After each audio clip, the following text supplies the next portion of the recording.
Bonjour frères et sœurs, comment ça va ce dimanche matin? Quel bonheur d'être au bord du lac.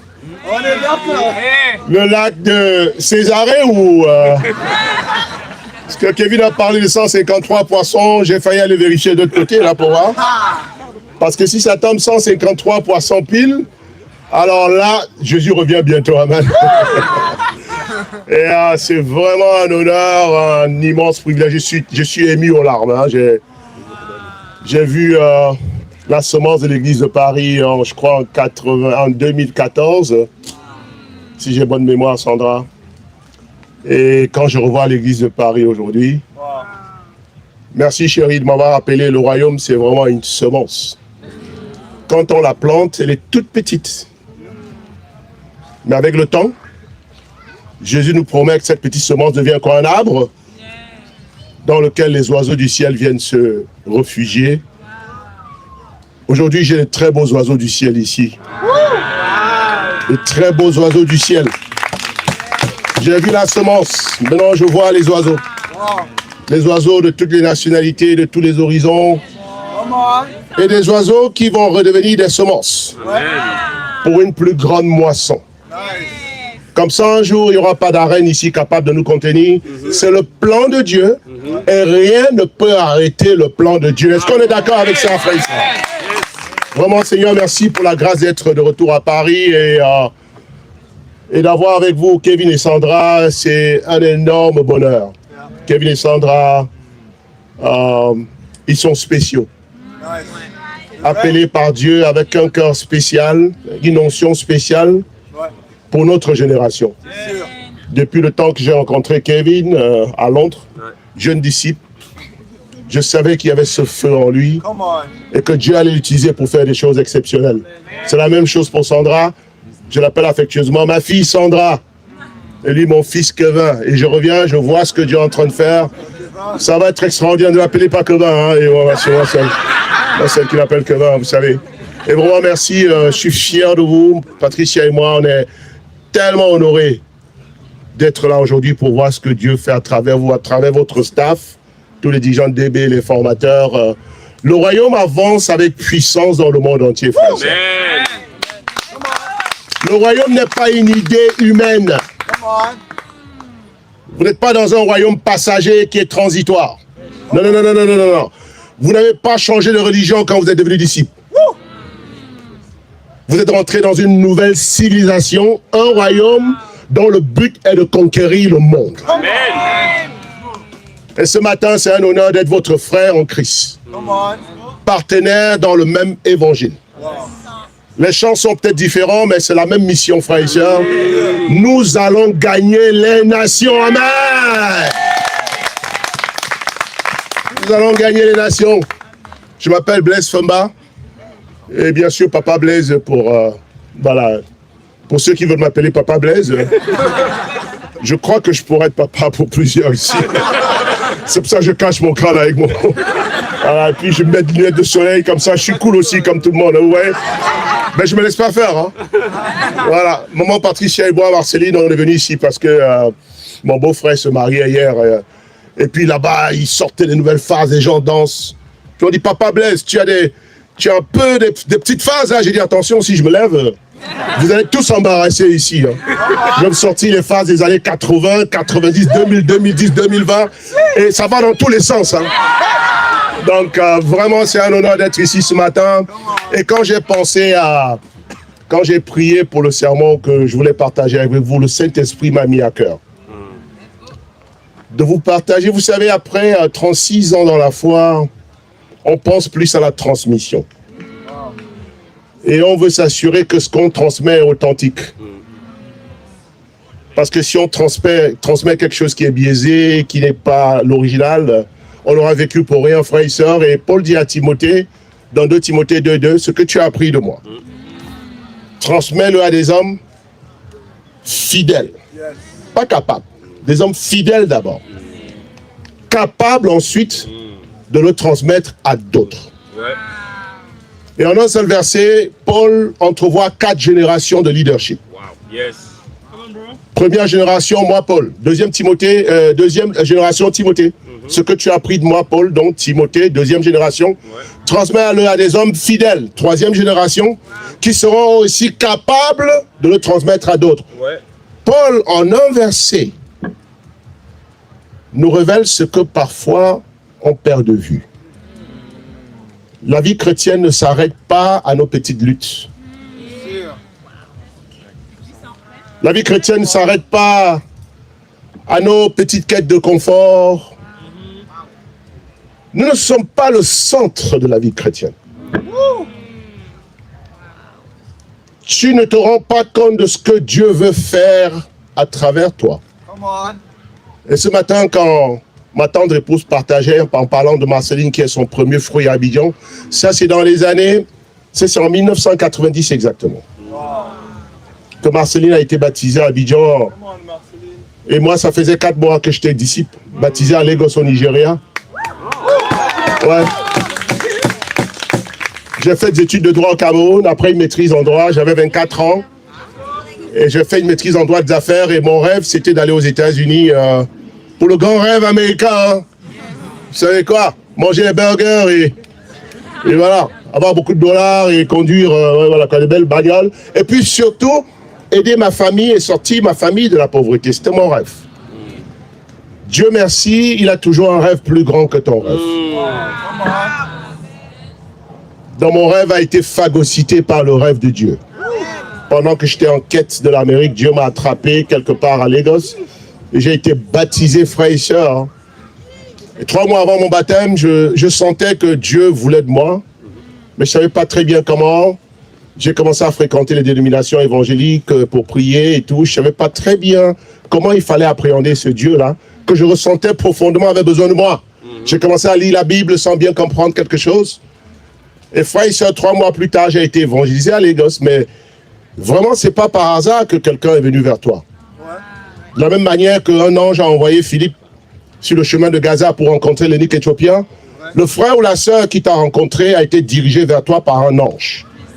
Parce que Dieu a vu ta vie, il te connaît, et avant la fondation du monde, il t'a prédestiné à faire partie de ce royaume qui va conquérir l'univers. Et ce n'était pas un accident. J'étais à Lagos, je priais pour le visa, j'arrivais pas à avoir le visa. J'ai essayé à Yaoundé, on m'a refusé le visa. Mais je dis aux gens là-bas au consulat, mais pourquoi vous m'ont refusé le visa? Vous ne savez pas qui je suis, attention. On m'a refusé le visa. Je suis allé à Abidjan, on m'a refusé le visa. Je suis allé à Monrovia au Libéria, ça n'a pas marché. Mais Seigneur, pourquoi tu ne veux pas que j'aille en Amérique pour mon rêve américain? Mais si seulement à l'époque, j'avais l'oreille affinée maintenant que j'ai un peu spirituellement, j'aurais pu l'entendre me dire, mon fils, t'inquiète pas, j'ai un meilleur rêve pour toi. Mais je courais après un rêve qui allait devenir un mirage un jour. C'est ça le rêve du monde. Et un jour à Lagos, j'étais fatigué de chercher ce visa sans succès. Un jour, il m'est venu l'idée, j'étais tellement déprimé. Je cherchais un endroit tranquille où je pouvais prier, je ne savais pas très bien comment prier. J'ai trouvé une cathédrale catholique à l'intérieur de la faculté de, je crois, de droit à Lagos au Nigeria. Et puis je suis rentré là-bas, il était 15h de l'après-midi. En général, c'est vide à 15h de l'après-midi. Si vous avez été catholique, c'est ça, non? Je rentre dans la cathédrale, c'est vide, effectivement. Et pour la première fois, je me jette par terre. Et je crie et je pleure comme un enfant, désespéré, perdu. Au Nigeria, ce n'est pas mon pays d'origine. Vous voyez comment le rêve est puissant. Un rêve m'a fait sortir de mon pays, de ma zone de confort, sans que je ne sache où je vais. Mais à cause d'un rêve que je ne pouvais pas appréhender, j'étais prêt à braver tous les risques qu'on connaît en Afrique quand on traverse des frontières. Et me voilà en pays inconnu à cause d'un rêve, sans attache, sans personne, sans relation, en train de pleurer dans une cathédrale. Seigneur, si tu es là, révèle-toi à moi, s'il te plaît. J'ai trop souffert dans la vie, j'ai besoin de toi. Si tu existes, fais quelque chose. Je suis en train de te chercher. Bon, et si tu es Dieu, pourquoi tu ne me parles pas? Fais quelque chose, envoie quelqu'un. Je suis fatigué de la vie. Et je n'avais que 24 ans. Combien de gens sont déjà fatigués de la vie à 20 ans? Combien sont fatigués de courir après un rêve qui en réalité est un mirage et qui déjà détruit ta jeunesse avant que tu ne commences à vivre? J'étais fatigué à 24 ans et frère et soeur, cette prière était sincère, j'ai pleuré. Kevin m'a dit qu'on a le temps. Hein? Et puis je sors de la cathédrale et je vous assure, il y a des prières. Il y a prière et prière. Merci d'ailleurs pour vous qui lisez mon livre sur la prière. C'est vraiment des témoignages. C'est une expérience personnelle. Et j'ai prié ce jour-là. Je n'étais pas disciple. Ne croyez pas que c'est quand on devient disciple qu'on commence à prier. Parfois, c'est parce que tu as prié que tu es devenu disciple. Dieu entend les cris de détresse.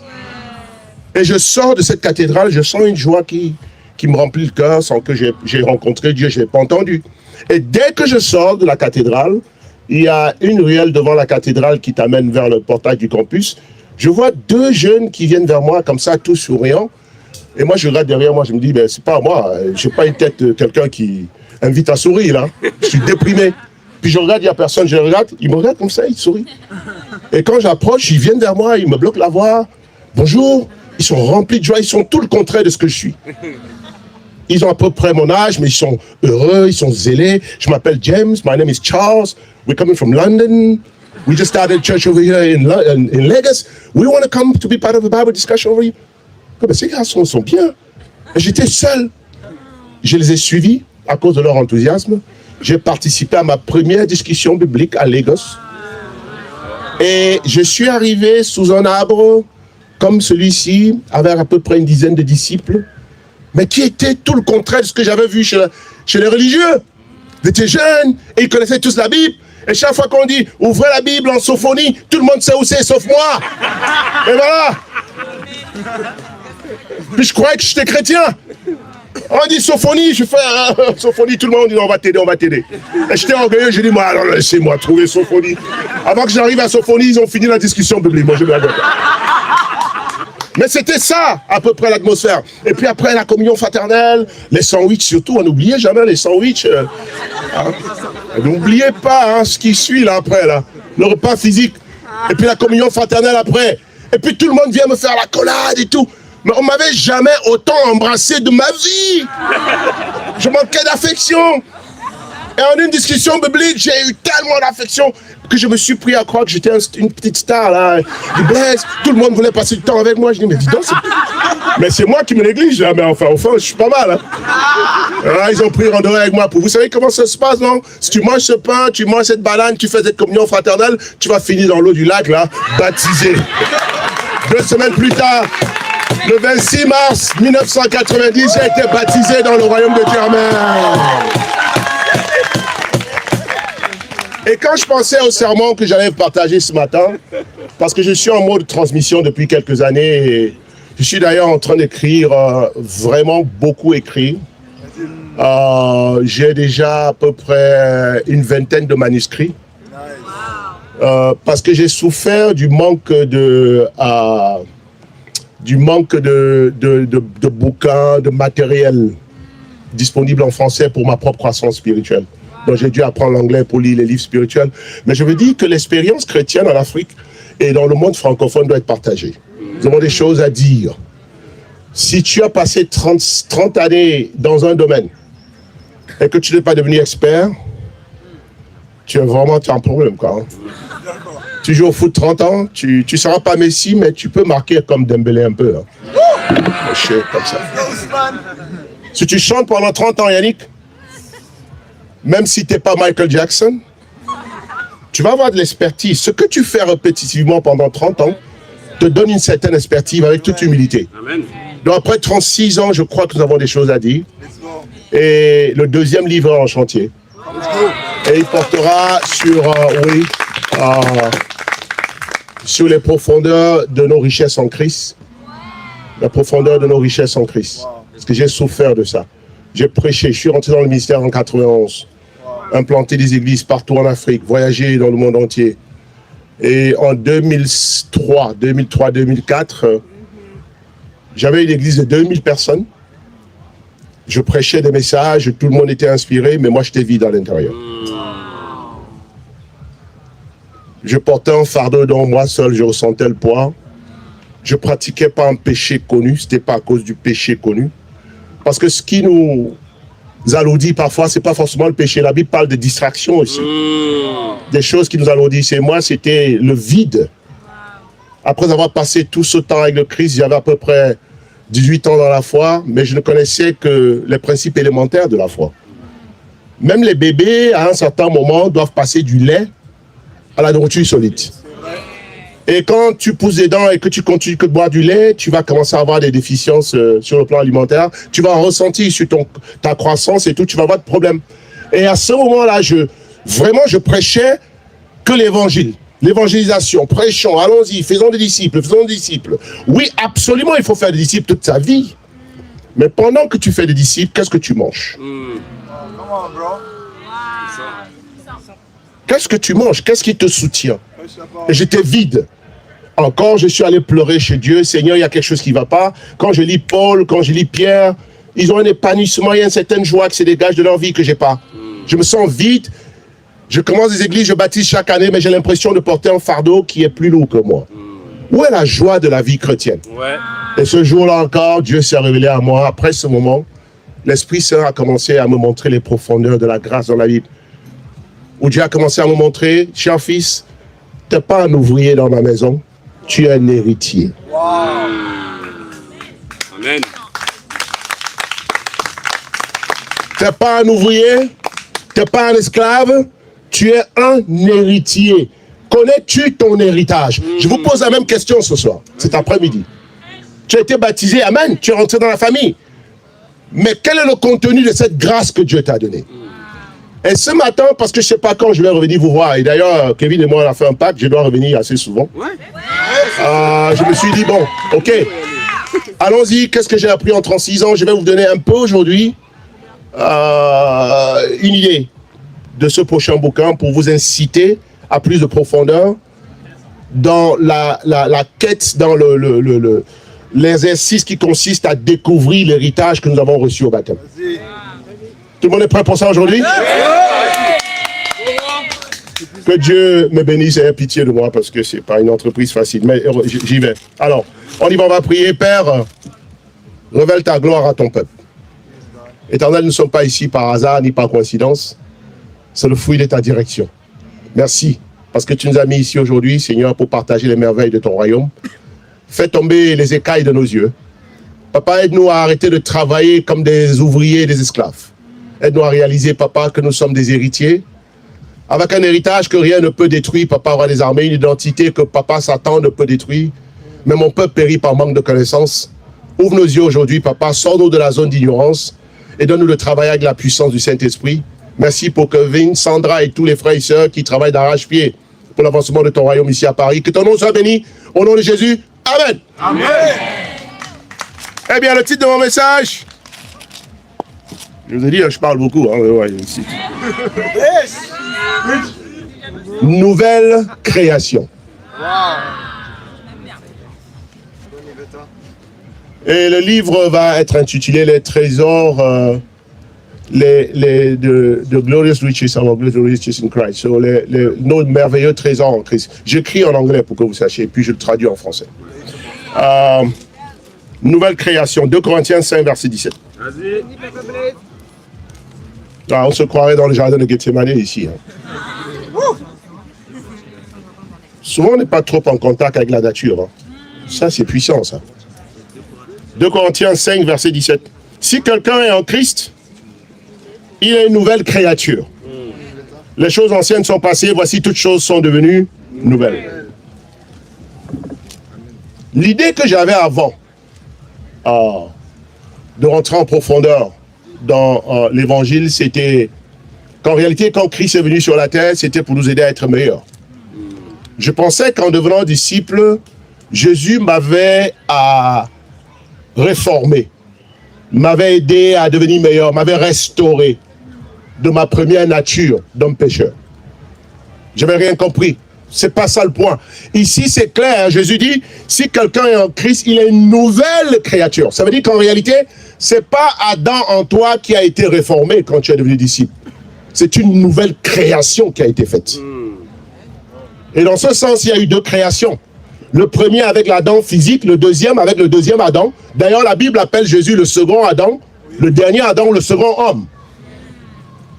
Donc, frères et sœurs, est-ce que vous vous rendez compte? J'ai fait le droit, le principe de la représentation. Est-ce que vous savez que toute l'humanité est représentée devant Dieu par 2 hommes seulement? Le sort de l'humanité sera déterminé par 2 hommes. Adam 1 et Adam 2. Le premier Adam a été formé dans le jardin d'Éden, de la poussière de la terre, mais le deuxième Adam vient du ciel. Et à la fin des temps, ton destin spirituel dépendra de quel Adam est ton père, ou quel Adam est ton représentant. Parce qu'en réalité, frères et sœurs, on ne mérite pas le salut. Tu ne vas pas au ciel parce que tu évangélises beaucoup. Beaucoup d'entre nous, on a encore la mentalité d'esclave. On se sent coupable tout le temps de ne pas avoir assez fait, comme si Dieu attendait que tu fasses beaucoup pour t'aimer. Il t'a aimé même quand tu étais pécheur. C'est pas aujourd'hui que tu es son fils qui va t'aimer moins. Mais c'est la mauvaise compréhension de ce qui nous est arrivé au baptême qui fait qu'on travaille comme des esclaves dans une maison où on est prince et princesse. Dans une maison où on a tous les droits, tous les privilèges. On se comporte comme ceux qui mendient. D'ailleurs, nos prières le disent tout le temps quand on prie. Les démons rient parce qu'ils se disent, attends, il ne comprend pas qui il est. Parce qu'on prie comme des mendiants qui ont besoin d'un peu de pain. Seigneur, s'il te plaît, donne-moi un peu de paix. Seigneur, s'il te plaît, donne-moi un peu de joie. S'il te plaît, je suis fatigué. Oh, papa, aide-moi, fais ceci. Mais c'est la même chose qu'on entend des mendiants qui n'ont aucun héritage, ni aucune place à la table du roi. On ne parle pas à Dieu comme ça. Tu es fils, tu es fille dans le royaume de Dieu. Et frère et sœur, quand tu es devenu chrétien, tu n'as pas été réformé, tu n'as pas été amélioré, c'est pas la meilleure version de toi. Non. Il n'y a pas de réforme après la chute. Frère et sœur, en Christ, on devient une nouvelle création. Complètement. Et la vie chrétienne consiste à comprendre davantage ce que tu as reçu au baptême. Et ton niveau d'impact, ton niveau de bonheur, ton niveau de joie dépendra de la profondeur de ta compréhension de l'héritage que tu as reçu. Et c'est pas quelqu'un te le dit, quand ton père est Bill Gates et qu'il est décédé, quand tu vas chez le notaire, tu n'as pas besoin de ton formateur là-bas. Amen. Tu prends connaissance de ton testament toi-même. Et dépendant de qui te lègue ce testament, soit tu sors en souriant, soit tu sors en t'attrapant la tête. Quel malheur! C'est entre nous dans le monde, c'est ce qui s'est passé. Alors, il y a des parents qui sont morts, ils ont laissé un héritage terrible. Le jour où tu as appelé chez le notaire avec tes frères, tu es allé en pensant que tu allais sortir avec de bonnes nouvelles, mais tu es sorti comment? Oh, papa que tu vois là, il s'appelait Papa Tom, mais attention, Papa Tom était un délinquant. Il doit 10 millions d'euros à la banque et tout ça, machin. Mais les dettes aussi font partie de l'héritage, donc ça s'élève. Donc toi, tu es le 3e fils et puis ta part sans rembourser 3% ou 4% ou 10%. Tu sens comment? De chez le notaire. Tu es déprimé. Mais maintenant, si Papa Tom était Bill Gates et qu'il a laissé les milliards, tu sens comment? De chez le notaire quand tu prends connaissance de ton héritage pour lequel tu n'as pas travaillé, mais que tu as acquis par filiation. Est-ce que vous savez qu'au baptême, frère et sœur, une nouvelle filiation est mise en place? Qui te coupe de ton ancienne filiation, tu es né de nouveau. On utilise ces concepts sans comprendre la profondeur. Tu es né de nouveau. Quand tu entends ça, ça te dit quoi? Pas grand-chose souvent. C'est un jargon religieux. Je suis né de nouveau. Ça veut dire quoi, né de nouveau? Mais tu n'as rien compris, tu n'as pas besoin d'un PhD en théologie pour comprendre. Né de nouveau comme tu as été né à l'ancienne. Tu sais comment l'enfant vient au monde, non? Mais oui, absolument. Mais sauf que tu n'as pas compris qu'il y a 2 naissances. Et une des 2 déterminera ton destin spirituel. La première naissance est physique, la seconde est spirituelle. Jean chapitre 3, verset 6. Est-ce que vous êtes avec moi ce matin, frère? Et je suis toujours à l'introduction, hein. Pour ceux qui ont trop faim, là. Jean 3. On connaît ce passage par cœur, on le fait dans l'étude du royaume, c'est pas vrai? Nicodème qui est théologien, qui est diplômé, qui est docteur en théologie, mais qui ne comprend pas les choses basiques de la foi. Il pense que la relation avec Dieu a à voir avec la tête d'abord, donc c'est d'abord à voir avec le cœur. Si le cœur n'est pas connecté, tout ce qui rentre dans la tête va à la poubelle. Malgré tes diplômes, malgré ton expérience chrétienne, tu peux être vide spirituellement aujourd'hui. Et il entend Jésus prêcher, il entend ça. La Bible dit qu'il prêchait avec autorité. Jésus ne prêchait pas comme les pharisiens. Les pharisiens faisaient du copier-coller. C'est-à-dire, ils étaient des étudiants, des érudits d'avant qui avaient étudié la Torah et qui avaient fait des commentaires sur la Torah. Et les pharisiens allaient à l'école du judaïsme pour apprendre ce que les autres grands commentateurs de la Torah ont dit. Et puis leur prédication consistait un peu en ceci. Quand vous alliez dans les synagogues au 1er siècle, c'était « Ok, moi je m'appelle le rabbin Blaise Femba, je suis juif de la Galilée, et aujourd'hui j'ai le privilège de partager un passage de la Torah. » Mais comme Gamaliel a dit, et comme ça a été repris par Shammah, le grand rabbin, ce Deutéronome 22, verset 2 veut dire ça en latin, et en machin, et ainsi de suite. Ils font que répéter ce qu'ils ont appris par tête. Et là, l'orgueil venait de là, mais il n'y avait aucune transformation intérieure. Ouais. Combien sont comme ça dans l'église? À jacoter les versets, sans laisser la parole toucher leur cœur. Nicodème entend Jésus et puis dit, wow, j'ai jamais entendu ça. Pourquoi il s'en va le voir la nuit? Parce qu'il a peur de ce que ses pères vont dire, hein, parce que Jésus n'est pas reconnu par l'establishment. Hein. Donc il va la nuit, il dit, personne n'a parlé comme toi. Personne n'a fait ce que tu as fait s'il ne vient pas de Dieu. Mais Jésus voit son vrai besoin. Derrière sa question intellectuelle se cache un gouffre spirituel. Voilà un homme qui a traversé, qui a franchi tous les échelons de la foi, mais qui est perdu, qui ne comprend rien du tout, qui fait pratique une religion vide de sens. Il n'est pas transformé par sa propre expertise. Mais Jésus voit son vrai besoin, il passe outre la question apparente. Et il répond à la question du cœur. Parce que souvent, ce que tu dis n'est pas ce que tu ressens. Et Jésus n'entend pas seulement ce que tu dis, il regarde ce que tu ressens au fond de ton cœur. Et parfois, tu ne sais pas comment l'exprimer, mais t'inquiète pas, il te comprend mieux que toi-même. Il regarde Nicodème, il connaît son besoin, il lui dit, je te le dis en vérité, personne ne peut voir le royaume de Dieu s'il naît de nouveau. Mais quel est le rapport avec la question de Nicodème? Nicodème voulait savoir, toi tu fais ces miracles, tu prêches, tu viens de Dieu. Et puis, réplique, personne ne peut voir le royaume de Dieu s'il naît de nouveau. Il répond aux vrais besoins de Nicodème. Et là, Nicodème est perdu, il ne comprend rien. Il dit, comment ça? Là, son orgueil intellectuel et religieux est touché. Comment quelqu'un peut-il rentrer dans le ventre de sa mère et naître une deuxième fois? C'est pas possible, oui. Avant de dire que c'est pas possible, laisse-moi t'expliquer, Nicodème, tu comprends rien. En réalité, ce que je veux dire, c'est que personne ne peut rentrer dans ce nouveau règne, dans cette nouvelle humanité que je vais établir. Parce que je suis le chef de la nouvelle humanité. Avec Adam, on rentre par la chair. Avec moi, on rentre par l'esprit. Donc, pour passer d'Adam 1 à Adam 2, tu dois naître d'eau et d'Esprit Saint. Amen. Tu n'as pas besoin d'une mère porteuse. C'est spirituel. Et ça, c'est la révélation. Regardez ce qu'il dit au verset 6. Nicodème est toujours en train de méditer. Waouh, qu'est-ce qu'il a dit là? Verset 6. Verset 6. Est-ce que vous êtes chaud ce matin, frère et soeur?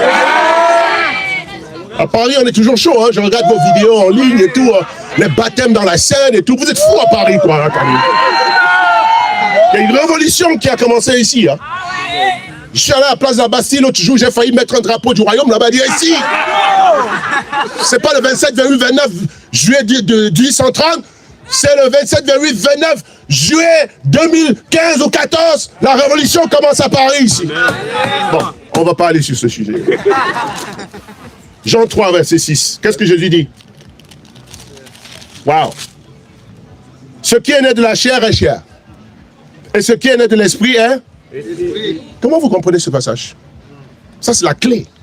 Si tu n'as pas compris ce passage, tu vas ramer à vue, tu vas travailler comme un ouvrier ou un esclave. Tu n'as pas été reformé, tu es né de nouveau, mais pas selon la chair. Ta première naissance physique t'envoie en enfer. Maintenant, pour échapper à cette condamnation, le salaire du péché, c'est la mort. Tu dois avoir une deuxième naissance qui te permet d'accéder au règne de l'esprit. Et cette deuxième naissance est spirituelle. Et quand tu nais de nouveau en Christ, quand tu es baptisé, tu es né de l'esprit. Comme un enfant est né de sa mère. Et tu dois le croire littéralement, ce n'est pas une parabole. Amen. Vas-y. Vas-y.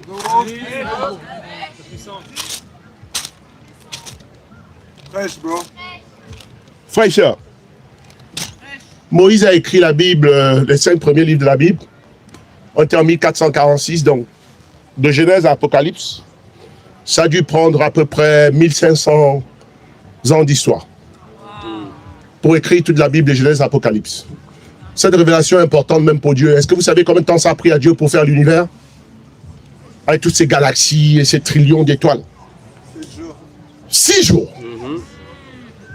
6 jours pour créer les galaxies dont la Voie lactée, avec 400 milliards d'étoiles dedans. Et il connaît chaque étoile par nom. Ça lui a pris 6 jours. Mais pour te donner la révélation de son cœur, pour te partager son plan pour toi, pour l'humanité, ça lui a pris 1500 années. Même pour le grand Dieu de l'univers, ça lui a pris 1500 ans.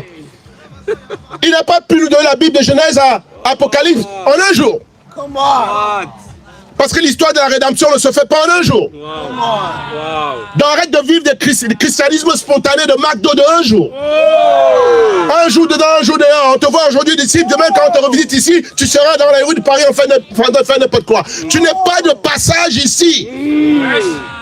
Tu as trouvé ta nouvelle cité. Amen. Bâtis tes fondations ici. Amen. Ça a pris du temps pour te révéler ce que tu n'arrives pas à lire tous les matins. Ouais. Ça lui a coûté 1500 années d'histoire, de sacrifice. Ce livre a été écrit dans le sang, dans la sueur, dans la souffrance. Les 40 auteurs, pour la plupart, sont morts martyrs.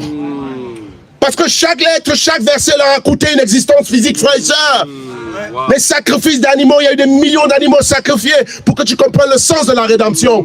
Il y a eu des montagnes escaladées, frères et sœurs. Et tout ça pour que le message arrive à toi. Quelle valeur le message a pour toi ce matin? Vas-y, papa. Ouais. Nouvelle création en Christ. Voilà ce que le livre développe en profondeur. Donc j'ai 3 points simples ce matin. Je n'ai pas encore commencé les points. Vas-y. Let's go. Qui s'occupe des points tant qu'on n'a pas compris le message? Vas-y. Tu n'arriveras pas au ciel parce que tu as eu 3 points. Tu arrives au ciel parce que tu as compris le point principal du message. Tu es une nouvelle création. Amen. Premier point.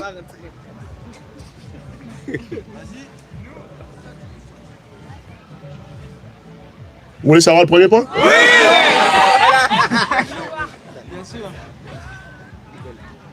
Un avec Christ. J'ai posé parce que c'est dans ma tête, ça résonnait. Comment puis-je dire ça? J'ai hésité. Parce que Jésus a failli être lapidé quand il a dit le Père et moi on est un. Pour les autres, ça paraissait un blasphème, mais en réalité c'était vrai. Et ce matin, j'ai hésité pour dire ce premier point, un avec Christ. Les implications sont trop grandes. Frère et sœur, tu es toujours là? Ouais. Attendez que je le trouve dans mon machin ici. Un avec Christ. 1 Jean 4, verset 17. Le Saint-Esprit nous bénit ce matin, amen. Ouais. 1 Jean 4, verset 17. Si tu y es, tu dis amen. Amen. Un avec Christ. Amen. Pas seul en train de ramer aux côtés du Christ. Tu es un avec lui. Tu n'es pas à côté de lui. Tu n'es pas derrière lui pour porter son fardeau de l'évangélisation des nations. Tu es en lui. Christ et toi, vous êtes un. Et ce n'est pas une parabole. C'était plus facile de croire que tu étais un avec Adam à cause de toutes les bêtises qu'on pratiquait, c'était évident. Mais maintenant, tu n'es plus en Adam, tu es en Christ. Et de la même manière qu'être en Adam était une réalité, être en Christ n'est pas une parabole. Non. Mais certains vivent la vie chrétienne comme si les passages bibliques sont des paraboles. C'est la vérité, je vous annonce que nous sommes un avec Christ. 1 Jean 4, verset 17. Frère et sœur, est-ce que ça te donne pas des frissons de savoir ça ce matin? Ouh, un avec Christ, wow! C'est fou. 1 Jean 4, verset 17. Tel il est, dit tel il est. Et tu sais de qui il parle? Tel nous sommes aussi dans ce monde. Oh, wow! Tel il est, tel nous sommes aussi ici dans ce monde. Vous voyez, frères et sœurs, l'identification avec Christ n'est pas un projet d'avenir. Devenir comme Christ n'est pas une promesse pour la fin des temps. Comme beaucoup de religieux le prêchent et le comprennent mal. Au moment du baptême, quand tu es né de nouveau, tu es devenu un avec Christ. Donc tu as la vie de Christ en toi maintenant, aujourd'hui, où tu es assis là. Tu n'es plus français, tu n'es plus camerounais, tu n'es plus malgache. Certains, vous aimez trop votre nationalité terrestre. Ça, c'est vrai. Et parfois, vous l'aimez plus que votre nationalité céleste. Quand on te demande quel est ton passeport, la première chose à laquelle tu penses, c'est à ton passeport ghanéen. Depuis quand Jésus veut voir ton passeport ghanéen? Où on t'y est? Ah ben non, je suis d'ici, moi. Tu es d'où? Fais attention à ce que tu dis quand on te pose cette question, parce que les anges t'entendent. Quand tu es baptisé, tu deviens quoi? Citoyen du ciel, un avec Christ. Tel il est, tel tu es devenu au baptême. Tu es uni à lui pour devenir comme lui. Tu deviens participant de la nature divine au baptême. Là, je vais aller plus loin. Participant de la nature divine. 2 Pierre chapitre 1. Vas-y. Un avec Christ. Mon peuple périt par manque de connaissances, pas par manque de zèle. Ouais, c'est vrai. Ça ne sert à rien de courir partout pour sauver les autres si tu ne comprends même pas qu'est-ce que tu veux partager avec eux. Ah, je vais te faire un cadeau, Qu'est-ce qu'il y a dans le paquet? Je ne sais pas trop. Tu ne sais pas trop, mais pourquoi tu transpires à me le partager si tu n'es pas au courant de ce qu'il y a à l'intérieur? J'étais comme ça avant 2005, j'ai implanté les églises, baptisé les gens, formé les dirigeants, mais vide à l'intérieur. Je prêchais 4 fois par semaine dans les rues d'Abidjan. Oui, absolument. Les prêches dans la rue, ça a commencé avec moi dans les rues d'Abidjan. Demandez à ma femme, Patricia. Elle est peut-être tombée amoureuse de moi à cause de ça. Elle était sophistiquée. J'étais Jean-Baptiste dans la rue en train de prêcher. Oh, son loin de Dieu approche. Un jour, je suis en train de prêcher. Avant de vous lire 2 Pierre 4, je vais devant une tour. Comme d'habitude, depuis, je suis en train de prêcher. Transpire, j'ai perdu du poids, je prêche comme Jean-Baptiste. Et puis je vois une dame blanche qui s'arrête, descend de sa bagnole, elle sort ses enfants, et puis elle vient écouter ce que je dis. J'ai dit, oh, c'est en train de marcher, allez, je prêche plus fort. Elle est restée jusqu'à la fin de mon sermon. Et puis après, elle a dit, monsieur, je peux vous voir du côté? Oui, bien sûr. Je me dis, oh, super, elle va me donner son numéro. On va la baptiser. Et puis elle me prend de côté, elle ne voulait pas m'humilier devant tout le monde. Elle dit, mais quel zèle! Vous avez beaucoup de zèle et de passion, monsieur.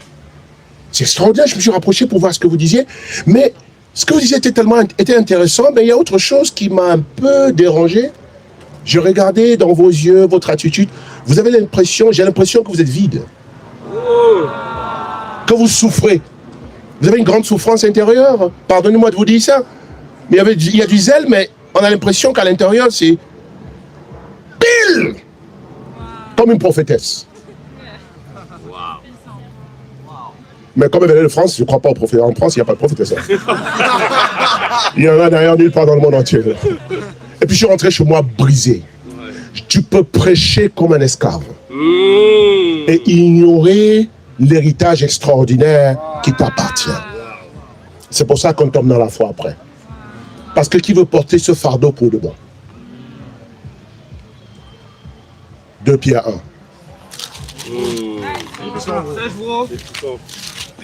Ce matin, je ne suis pas venu faire de la théologie, je suis venu vous dire la vérité. Et la vérité de Dieu, et la vérité qui nous libère. Amen, frère et sœur.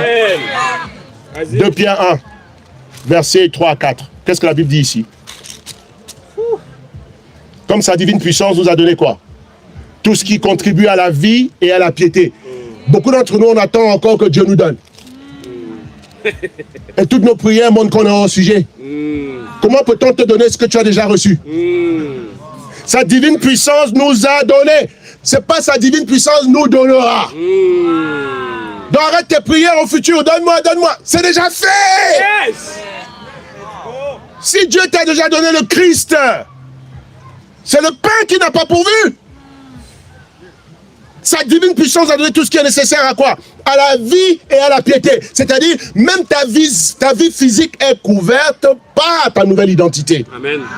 Dieu connaît tous tes besoins avant que tu n'ouvres la bouche. Un héritier qui connaît son héritage ne dit pas à son papa, donne-moi de l'argent. Mais c'est déjà acquis, tu l'as.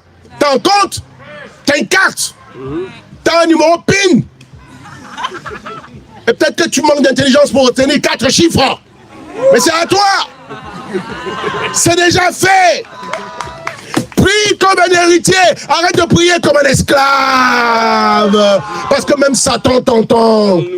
Dans tes Jérémie, tes lamentations, je vais tomber, c'est dur pour moi. J'arrive plus, Seigneur, je suis pas sûr que je vais finir l'année comme disciple. Tu vas finir l'année comme quoi? Tu vas retourner à la boue? Amen. Donc tu as une autre alternative. Mon peuple périt par manque de connaissances. Sa divine puissance donne tout ce qui est nécessaire à la vie et à la piété. Et tout ce que tu as besoin pour exceller dans ta foi, c'est déjà donné. C'est acquis. Mais à quoi ça sert d'avoir un héritage qu'on ne connaît pas? L'année dernière, j'ai lu dans le journal, il y a un monsieur qui est mort, un SDF qui est mort sous les ponts de Brooklyn à New York. Il est mort gelé dans la neige.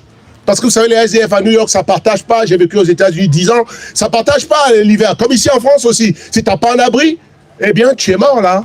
Ce monsieur était dehors, il a attrapé comment on appelle, la pneumonie à cause du froid. Il ne pouvait pas se soigner et puis il est mort. C'est quand il est mort que maintenant, quand on a fait l'autopsie, on a essayé de retrouver qui il est. Et finalement, la police a retrouvé, dans son ascendance et sa lignée, que ce monsieur est mort sous les ponts de froid. Alors qu'il a une de ses tantes éloignées qui, en mourant, lui avait légué 18 millions de dollars. Et pour une raison ou pour une autre, il n'a pas pris connaissance de son héritage. Et par conséquent, il a continué de vivre comme SDF alors qu'il était devenu millionnaire légalement. Et frère et soeur, ta légalité réelle, légale n'est pas toujours ta légalité émotionnelle. Ta légalité, frère et soeur, intellectuelle n'est pas forcément ta légalité sur le plan de l'expérience. Ouais. Tu peux être héritier et mourir comme un esclave si tu ne prends pas connaissance de ton héritage. Wow. Exemple physique, ce monsieur qui est mort sous les ponts de New York. Ouais. Il n'est pas mort parce qu'il n'avait pas d'argent pour aller à l'hôpital. La provision existait. Mais qu'est-ce qui lui manquait? La connaissance de son héritage. Combien de disciples sont des SDF dans les discussions bibliques? Combien de leaders sont des SDF au staff? Et moi je vous dis ce que je suis en train de vous dire. C'est une expérience vécue que je transfère en livre. On ne m'a pas enseigné ça à l'école. Parce que les choses de Dieu s'apprennent par la vie. Et je vous transmets ce que j'ai vécu. Et tout ce que je vous dis, c'est pas parce que je veux vous embarrasser. C'est ce que j'ai vécu. J'ai été longtemps SDF, alors que j'ai un héritage extraordinaire dans les cieux. Monsieur est quand même mort, non? Ouais. Et dans les années 1800, quand les pèlerins partaient de l'Angleterre pour aller dans le Nouveau Monde des Amériques, tout le monde voulait partir à New York, de Londres. Et puis on économisait des années pour pouvoir s'offrir un voyage en bateau. Et puis ce billet te donnait accès à tout le repas de 2-3 semaines de voyage. C'est paquebot était lent là. Et un gars a pu s'économiser tout son argent pour le Nouveau Monde. Il a pris son billet, il est monté dans le paquebot avec tous les autres passagers. Et lui, il est monté, contrairement aux autres passagers qui sont venus avec quelques biens, lui, il est monté avec des grands sachets de chips de patates. Et puis, tous les autres passagers, en le regardant, en le voyant, pensaient qu'il voulait commencer un commerce de chips de patates à New York. Non, en réalité, il avait fait des réserves pour tout le voyage parce qu'il pensait que le billet ne lui donnait pas accès au petit déjeuner et à tous les repas sur le bateau. Donc lui, il allait se nourrir de chips de patates jusqu'à survivre ce long voyage. Et maintenant, pendant la traversée, tous les matins, les autres passagers vont au restaurant, sortent leur ticket, tac, bacon, sausage, jus de fruits, tac, tac. Lui, il vient, il reste à la porte, il sent juste l'odeur de tous ces machins, et puis il mange ses chips de patates. Et tous les jours, les passagers le voient faire ça, et puis dans leur tête, se disent, c'est peut-être un religieux, il doit être peut-être moine, ou bien il fait une sorte de jeûne, il est peut-être ascète. C'est l'ascétisme qu'il pratique. En fait, peut-être c'est un philosophe. Et puis les gens se gavent 3 fois par jour. Lui, il pense qu'il n'a pas assez à ça. Donc il mange ses chips pour survivre. Et après 3 semaines de traversée, quand on arrive à New York, il est tout maigre, comme un clou. Mais à la sortie, maintenant, certains passagers, par curiosité, se disent, on ne va pas laisser passer un philosophe comme ça. Peut-être que c'est un grand chef religieux, un grand moine, qui a peut-être des secrets spirituels à nous communiquer. Voilà comment parfois on est en apparence spirituelle, en train de faire plein de choses, mais en réalité, il n'y a rien à dire là. Les gens sont baptisés et puis ils viennent et puis ils ne voient que du vide. Et puis maintenant, ils ont eu l'audace de s'approcher de lui pour dire, oh sœur, peut-être professeur ou docteur ou Dalai Lama, révérend, tout ce que vous voulez, apôtre, supérieur, tout ce que vous voulez. Quel est votre secret? Quelle est votre philosophie? C'est quoi cette histoire de chips de patates? C'est un nouveau phénomène? C'est quoi ça? Parce que nous, on a mangé des bacon, des trucs, notre vie est vide, on a besoin de toi, ta recette. Parce qu'apparemment, ta barbe a poussé, tout ça, mais tu as le secret de la vie. De quoi vous parlez, les gars? Et dit, bon, on va parler plus terre à terre. Pendant 3 semaines, tu n'as rien mangé. Pas de littéral, tu n'as rien mangé. Pourquoi tu n'as rien mangé? C'est quoi cette philosophie? Le gars dit, de quoi vous me parlez là? De quelle philosophie vous me parlez? Moi, j'ai eu qu'un billet. Un ticket qui me donnait accès au voyage pour arriver à New York. Et puis les autres gars sortent de leur ticket et disent, mais tu as eu le même ticket que nous? Les gars disent, oh, on comprend. Non, ton ticket te donnait accès à 3 repas par jour. C'est le même ticket, on a payé la même somme.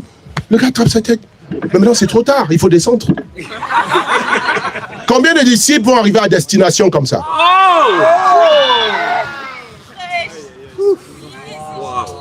Combien de frères et sœurs se nourrissent seulement de chips de patates spirituelles ici? Ça se voit dans ton aspect physique. Ça se voit dans ton rendement, dans ton impact. Quand on a passé 3 semaines à nous manger que des chips de patates, bien sûr qu'on n'a pas d'énergie, bien sûr qu'on n'a pas de zèle, bien sûr qu'on ne veut pas rester sur ce bateau longtemps, bien sûr qu'on a des plans pour quitter ce bateau. Bah oui. Bah oui. Et aujourd'hui, maintenant, tes plans secrets, tu les légitimes. Tu dis, oh d'accord, non, je vais tomber parce que la raison pour laquelle tu crois tomber n'est pas la vraie raison de ta prochaine chute. Oh, les frères ne m'ont pas aimé assez. Comme ils en sont prêts à tomber pour ça. Il n'y a pas assez d'amour dans ma DB. Il n'y a pas assez d'amour dans ma relation de formation. Oh, on ne m'a pas aimé. On ne m'a pas nommé dirigeant. J'ai travaillé plus qu'un temps, on ne m'a pas donné ça. Tu cours après de la pacotille, toi. Et tu vas tomber pour ça? Non, tu vas tomber parce que tu es malnutri. Tu ne connais pas ton héritage et par conséquent, tu n'en connais pas la valeur. Ouais. Tu es un avec Christ. Ouais. 2 Pierre chapitre 1. Je crois que je suis là-bas, hein, 2 Pierre, c'est ça, non? Quand je suis parti loin, là, 2 Pierre. Allez, on revient à 2 Pierre 1. Comme sa divine puissance vous a donné quoi? Tout ce qui a contribué à la vie et puis à quoi? À la piété, au moyen de la connaissance de celui qui nous a appelés par sa propre gloire et par sa vertu. Lesquels nous assurent de sa part, soulignez ça, les plus grandes, les superlatifs, et les plus précieuses promesses, afin que par elles, nous devenions participants de la nature divine. En fuyant la corruption qui existe dans le monde par la convoitise. Frère et sœur en Christ, tu as été revêtu de la nature divine. Tu sais pourquoi tu es devenu avec Christ? Parce que tu as eu la même nature que lui au baptême. Amen. 1 Pierre chapitre 1, versets 19 à 21. Vas-y. Nature divine. Frères et sœurs, nous avons la nature divine. Amen. Amen. Est-ce que je sache, la nature divine, c'est la nature de Dieu. Il n'y a que 2 natures, soit elle est physique, soit elle est spirituelle. Et la nature de Dieu, c'est la nature divine. Et nous sommes participants de la nature divine à travers le Christ. 1 Pierre 1, verset 19. Mais par le sang précieux de Christ. Ok, d'accord, commençons, allons-y au verset 18. Sachant que ce n'est pas par des choses périssables, par de l'argent ou de l'or, que vous avez été rachetés de la vaine manière de vivre, que vous avez hérité de qui? De vos pères. Mais par le sang précieux de Christ, comme d'un agneau sans défaut et sans tache, prédestiné avant la fondation du monde, à cause de vous. Et par lui, vous croyez en Dieu, lequel l'a reçu d'entre les morts, lui a donné la gloire, en sorte que votre foi et votre espérance repose sur Dieu. Ça, c'est pas la bonne référence. Alors, les prédicateurs se prêtent parfois aussi. Hein. Bon, voilà, vous êtes nés de nouveau. Vous êtes nés de nouveau de semences incorruptibles. J'ai oublié où ça est la version, mais vous allez trouver ça si vous cherchez après. Vous êtes nés de nouveau de semences incorruptibles. C'est le verset 23. Merci, ma fille Sandra. Allez, on retourne. 1 Pierre chapitre 1, verset 23. C'est ça, Sandra? Oui. Bon, regardez, c'est bien là.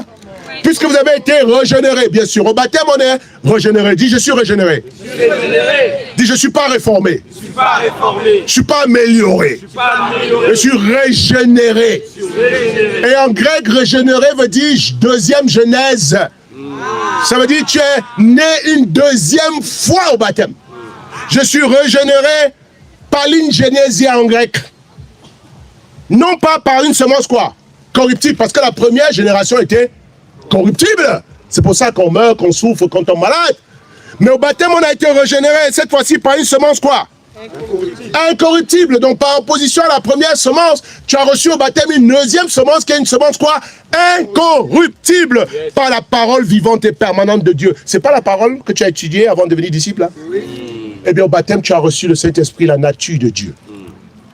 Et de ce fait, frère et sœur, tu es devenu un avec Christ parce que maintenant tu partages sa nature divine. Et est-ce que vous savez que pendant que Christ était sur la terre dans les évangiles, il n'a jamais appelé un disciple frère? Quand est-ce que Jésus a appelé un disciple frère pour la première fois? Le plus grand grade qu'ils ont reçu quand ils ont marché avec Jésus sur la terre, c'est Jean chapitre 15. Hein? Je vous appelle plus serviteur, mais là je vous appelle quoi? Mes amis, ça s'est arrêté là. Tant que l'agneau n'était pas immolé sur la croix, l'accès à la divinité était fermé. L'accès à la régénération n'était pas ouverte. Mais devinez à quel moment il appelle les disciples pour la première fois, frère. C'est le jour de sa résurrection, pas 2 mois plus tard. Quand il sort du tombeau, il rencontre Marie-Madeleine. Oh là là, quelle grâce. Vous qui méprisez les sœurs. Est-ce que vous savez que l'évangile a été prêché pour la première fois par une femme? Marie-Madeleine. Et il y a des Marie-Madeleine ici à Paris, hein? Qu'est-ce que Jésus lui dit d'aller dire aux apôtres qui sont devenus ses amis? Après sa résurrection, il dit, va dire à mes frères. Va dire à mes frères, je m'en vais vers mon Père et le Père. Ça veut dire que moi, on est devenus un. On partage la même filiation divine maintenant, et mon Père est devenu le Père. Un avec Christ. Adopté comme enfant dans la maison de Dieu par la puissance du Saint-Esprit. Wow! Es-tu toujours émerveillé par ça? L'as-tu compris au baptême? Jésus est venu sur la terre. Il portait quel titre? Le titre de fils unique. Jean 3, verset 16. Dieu a tant aimé le monde qu'il a donné qui? Il en avait combien dans l'éternité? Un. Il a toujours eu un. Mais le plan de Dieu, bien avant la fondation du monde, c'est pas le peuple du ciel avec un fils. Il veut une multitude de fils et de filles. Et le moyen par lequel il va avoir une multitude de fils et de filles, c'est à travers la chute de la première création, qui n'était pas un accident de l'histoire. Dieu n'a pas réagi à la chute d'Adam. Dieu connaît tout. Il est alpha et omega. Il est le commencement, la fin. Avant la fin de l'histoire, il connaît le début. Amen. Eh bien, par conséquent, la chute de Satan, la tentation dans le jardin d'Éden, tout ça fait partie du plan de rédemption pour enfin arriver à former une famille qui lui appartienne à partir d'une seule graine qui sera plantée sur la croix à Golgotha. D'un fils à une multitude de fils. C'est pour ça que le Fils est venu comme une plante qui va mourir pour donner naissance à plusieurs autres de son espèce. La dernière fois que j'ai vérifié, quand tu plantes une graine de maïs, tu peux récolter des tomates. Dites-moi que vous allez manger ces tomates qui sont sorties des graines de maïs. C'est pas bizarre ça? Chaque graine produit des fruits de son espèce. Quand on plante un maïs, c'est pour récolter plusieurs maïs. Bah oui, bien sûr. Quand on plante des arachides, c'est pour récolter plusieurs arachides. Si tu as d'ailleurs que 2 graines de maïs, ne les mange pas. Si tu veux un avenir où tu seras riche de maïs, où le maïs va te rendre millionnaire, est-ce que tu vas manger ta graine? Malgré ta faim, tu comprends le potentiel qui est dans la graine. Et comme tu veux beaucoup de maïs, il te faut sacrifier les 2 grains que tu as. Tu préfères te priver aujourd'hui parce que tu sais ce que ça va produire demain. Et Dieu s'est privé de son fils pendant que le fils est descendu. C'était une plante qu'il mettait en terre pour pouvoir accomplir son rêve qu'il a toujours eu avant le début des temps. Parce que la Bible nous dit que Jésus a été immolé avant la fondation du monde. Beaucoup d'entre nous, on lit ces passages, je ne comprends pas. Mais comment peut-il être immolé avant la fondation du monde? Non, parce que dans le cœur de Dieu, tout ce qu'il pense est. Dieu n'est pas un Dieu qui a une idée et puis qui attend que le temps se passe pour pouvoir le réaliser. Dieu, quand il pense à quelque chose, pour lui, il n'y a aucun obstacle, il n'y a aucune opposition capable de l'empêcher de faire ce qu'il veut. Et par conséquent, dès qu'il le pense, ça est. Donc, depuis la fondation du monde, tout ce que ce passage veut dire, c'est que Dieu y a pensé et par conséquent, ça est. Satan a chuté, il pense qu'il a fait du mal à Dieu, donc tu fais partie du plan. Le premier Adam préfigure le second. La première race physique préfigure la deuxième race spirituelle. Satan, amuse-toi avec la race physique. Tu penses que tu m'as eu, mais Satan, tu n'es pas intelligent, tu es stupide, tu es insensé, tu es limité. Tu n'es dirigé que par ta haine, ta colère, ton ambition, ton orgueil. Tu vas faire des erreurs qui vont me profiter à moi et ça fait partie du script. Ça fait partie du plan éternel de Dieu, de se former une famille à partir d'une seule graine. Et Satan ne pouvait pas comprendre ça. Oh, hauteur et profondeur de la sagesse de Dieu. Qui peut comprendre les voies de Dieu? Satan est un ange, pour que vous sachiez. Vous avez peur de lui. Dans les dénominations, on ne parle que de Satan du matin au soir. Ah, regarde-moi, Satan, Satan, démon, chassé. On les chasse tout le temps, mais ils sont toujours là. Et tous les dimanches, il faut les chasser. Mais quel est ce Satan qu'on doit chasser plusieurs fois par jour? À chaque culte, sors de moi, démon de l'adultère. Non, c'est pas un adulte. L'adultère, c'est pas un démon, c'est un péché. Il sort de toi que par la repentance. Donc ceux qui parlent tout le temps de Satan n'ont jamais côtoyé le Christ. Parce que la vraie puissance ne se trouve pas du côté de l'enfer. La vraie puissance vient du ciel là. Arrêtez de me parler de Satan. Parlez-moi de votre délivreur, de votre sauveur. Il est la semence plantée bien avant la fondation du monde parce que tous les scripts étaient arrêtés. Dieu ne veut pas avoir un seul fils dans le ciel. Il va avoir des milliers, des millions de fils et de filles. Devinez, pour la première fois, il appelle, et je vais arrêter bientôt, je sens que le barbecue est en train de se refroidir. Mais écoutez-moi, le barbecue. Parce que moi-même, je sens ça, c'est là. Si un disciple se lève pour aller là-bas, j'arrête le sermon, je cours avant toi. Parce que tu vas aller prendre ma part. Et je me bats pour mes intérêts, moi. Mes frères et sœurs, blague à part. Ça a changé ma vie, toutes ces révélations. Fils unique. Regardez ce qu'il est devenu après la résurrection. Romains chapitre 8. Et le titre fils unique n'est plus jamais mentionné après la résurrection. Est-ce que vous savez ça? C'est plus jamais mentionné parce que c'était un état transitoire. C'était pas un état éternel. Romains chapitre 8. Est-ce que vous êtes toujours avec moi là?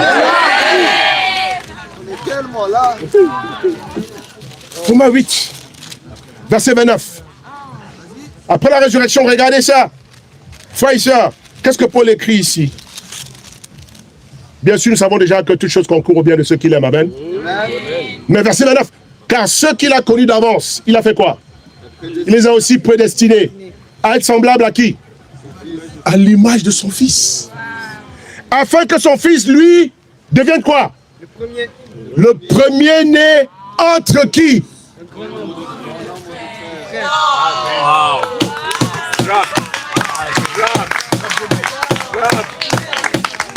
Donc comment peut-on donc prêcher quand on devient chrétien, on est esclave de Jésus? C'est écrit ça, ou est-ce que tu es esclave de qui? Le terme esclavage n'existe que dans le royaume des ténèbres. Esclave de Jésus? Non, esclave.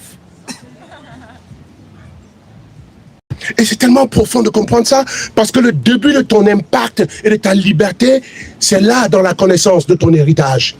Tu es fils et fille. Jésus est le premier-né. Moi j'ai des frères, cadets. Ils ont le même sang qui coule dans leurs veines que moi. On est un. Vous savez pourquoi Jésus dit, mon Père et moi on est un? Parce que quand il est sur la terre, en dehors du Saint-Esprit, il n'y a personne d'autre qui a la nature divine. À part lui, le Père, à part le Fils, à part le Saint-Esprit. Et par conséquent, même quand il marche dans la chair incarnée, quand il dit, mon Père et moi on est un. Toi tu vois qu'une enveloppe charnelle, mais tu sais ce que ça contient? Come on, bro. Il détruisait ce tabernacle, détruisait ce temple, et le troisième jour, je le remettrai debout. Oh, il pensait au temple de Jérusalem, il parlait de son corps. Ouais. Parce que son corps n'était qu'une enveloppe qui cachait sa divinité. Et il est le premier d'une nouvelle espèce.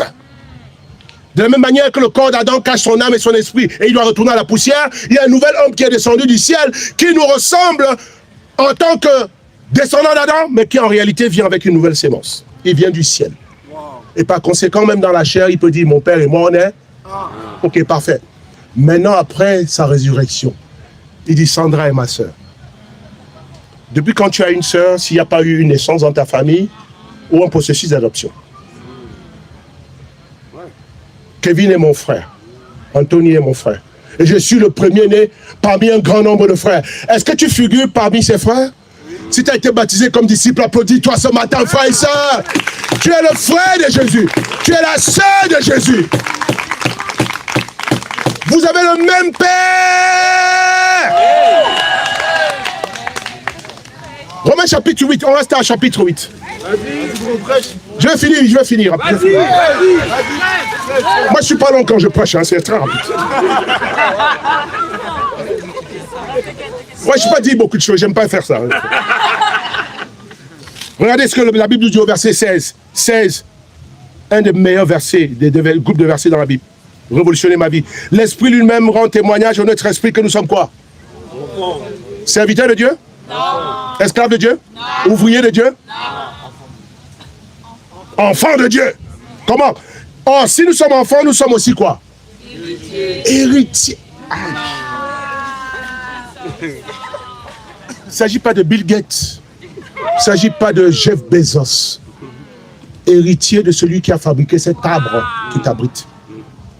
Et si on est enfant, on est héritier de Dieu, nous sommes aussi co-héritiers de Christ. Vous voyez pourquoi il nous appelle frère? Parce que tout ce qui est à lui est à nous. On n'est pas seulement devenu comme lui, on a eu aussi accès à son héritage. Il nous donne sa nature divine et il nous donne aussi son héritage.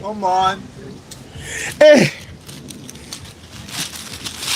Galates chapitre 4. Vas-y.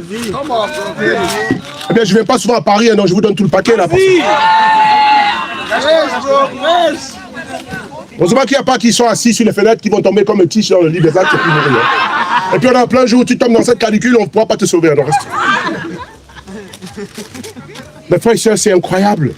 Les trésors de la grâce. Ce livre va nous exposer tout ça. Ouais. Galates 4. Qu'est-ce que la Bible dit ici, frères et sœurs?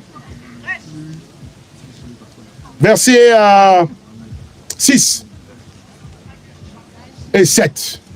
Et parce que vous êtes fils, Dieu a envoyé dans nos cœurs l'esprit de son fils. Lequel crie quoi? Abba Père. Et dans notre version, c'est écrit l'esprit d'adoption. L'esprit de filiation. Ainsi, parce que tu as l'esprit d'adoption, tu as la nature divine, tu n'es plus esclave. Ah, vous voyez que Papa Blaise n'a pas inventé. Comment peux-tu être baptisé et être toujours esclave? Oh Seigneur, tout ce que je veux, c'est être esclave dans ta maison, s'il te plaît. Je veux ramasser les miettes, s'il te plaît. Ne me donne rien. Laisse-moi seulement ramer dans l'évangélisation, ramer dans la collecte spéciale, ramer dans porter du fruit, ramer dans l'ambition, ramer jusqu'à bon port. Et enfin, quand la trompette sonne, ouf, je suis sauvé. Ouh, j'ai échappé belle. Ta compréhension de la vie chrétienne est fausse. Et tout ce qui n'est pas fait avec foi est péché.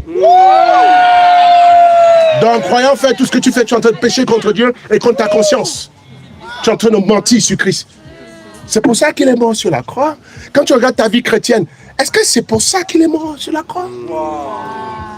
Il fallait-il qu'il fasse mourir son fils unique sur la croix pour ce que tu vis, pour ce que tu comprends? C'est une insulte à la croix. Ils ont donné l'esprit d'adoption. Vous savez pourquoi l'adoption divine est différente de l'adoption humaine? C'est la meilleure adoption de l'univers, frères et sœurs. Parce que moi, j'ai fait le droit des successions et tout ça. Et il y a deux sortes d'adoption en droit. L'adoption plénière, l'adoption simple et l'adoption plénière. L'adoption simple, c'est tu prends l'enfant dans la rue. Quand je vais à Haïti, je vois tous les enfants dans la rue. Quand je vais au Burkina Faso, il y a tellement de détresse et de misère. Que les femmes accouchent, elles n'ont pas les moyens de prendre soin des bébés, elles les jettent à la poubelle. Mais oui, ça existe, on a rencontré tellement de cas comme ça. Il y a même un qu'on a adopté un jour et qu'on a appelé Moïse. Imagine un enfant comme ça, tu peux décider. Si tu as un bon cœur, les niveaux de générosité sont différents. On n'a pas tous les mêmes cœurs. D'accord? Il y a des riches qui donnent 2 francs, il y en a qui peuvent donner 1 million. Donc, ok, tu te dis, moi j'ai déjà ma famille, mes 3 enfants s'appellent Pierre, Paul et Marine. Ils sont mes enfants légitimes, ils sont nés de moi, ils ont accès à tous mes privilèges, à tout mon héritage. Mais je vais avoir pitié de cet enfant d'Haïti, je le prends chez moi, mais je ne veux pas quand même que son nom se confonde au nom de ma famille. Donc, je vais lui faire la faveur de lui faire simplement une adoption simple. C'est-à-dire, je le prends chez moi, mais on ne change pas son nom. Il vient chez moi avec le nom de sa parenté ancienne. Avec son ancien nom. Et puis, il a accès aux privilèges de ma maison. Tout en étant un enfant qui est distinct des miens. Donc, il y a des adoptés comme ça qui ne portent pas le nom de leur papa d'adoption. Et puis, c'est toujours pas mal. C'est toujours pas mal parce qu'on t'a fait sortir les rues d'Haïti et tu es toujours reconnaissant, c'est vrai ou c'est pas vrai? Mais l'adoption plénière la plus puissante en droit, celle-là consiste à prendre un enfant dans les rues d'Haïti et à le couper de son identité passée. On lui enlève le nom de ses anciens parents et puis on lui donne le nom de son nouveau parent, de son nouveau père. Et par conséquent, quand il rentre dans la famille et qu'il a trouvé les enfants qui sont nés du géniteur qu'il a adopté, il n'y a pas de différence parce que lui, maintenant, il porte le même nom que Sandra, il a les mêmes privilèges, les mêmes droits, et la même responsabilité dans la maison. Et avec le temps, il oublie d'où il vient et puis il croit qu'il est né ici. Mais aussi glorieuse qu'est cette adoption, il y a une limite. Qui peut me dire quelle est la limite?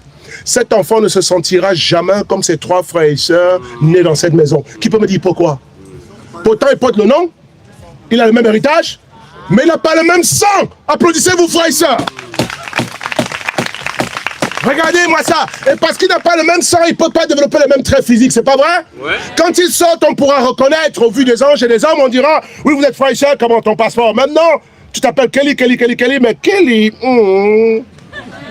Kelly, d'accord, on comprend, mais... Et non seulement il n'a pas le même sang, mais maintenant comment ça va se répertorier dans sa relation avec son père ou sa mère, ou bien ses frères et sœurs de la même famille. À votre avis, émotionnellement, qu'est-ce qui va se passer? Malgré la puissance légale qui lui donne accès à des maisons, des voitures, il ne se sent pas aussi connecté à papa que Kevin. Parce que quand Kevin, lui qui est né de papa, regarde papa, il y a un magnétisme, il y a un courant qui passe. Il y a un mystère qui les lie. Le mystère du sang. Quand tu regardes ton fils, j'ai regardé Yannick, quand il m'a présenté sa fille, les yeux de Yannick, moi j'étais émerveillé parce que c'est ma petite fille. Oh! Mais Yannick, quand il regarde sa fille, il y a quelque chose. Quand ton père physique te regarde. Quand ta mère, hier j'étais au mariage, ma deuxième fille, elle est venue avec moi au mariage. Odélia, elle est avocate aux États-Unis. Et puis pendant qu'elle danse, je la regarde seulement. Pendant qu'elle danse, même quand elle s'assoit pour boire son jus d'orange, je la regarde. Et puis les gens qui me regardent disent, mais attends, qu'est-ce que tu as au lieu d'aller danser? Mais ils ne comprennent pas ce que je ressens. Quand je la regarde simplement, et de temps en temps, elle tourne le regard et puis on se croise les regards. Quand on se regarde comme ça, et puis on fait... Ça, c'est plus que 10 livres. Parce qu'il y a un lien de quoi? Il y a un esprit, il y a l'adoption, il y a la filiation. Elle porte mes gènes. Je la ressens même quand elle n'est pas là. Et par conséquent, quand elle me parle à moi, elle ne dit pas docteur, papa blesse. Elle est connectée à moi, elle-même. Imagine que j'adopte un enfant de façon plénière, que je donne tous les droits. Quand lui aussi vient vers moi, légalement il dit papa blesse, mais émotionnellement, il est distant. Il dit frère Yannick, mon frère, grand frère.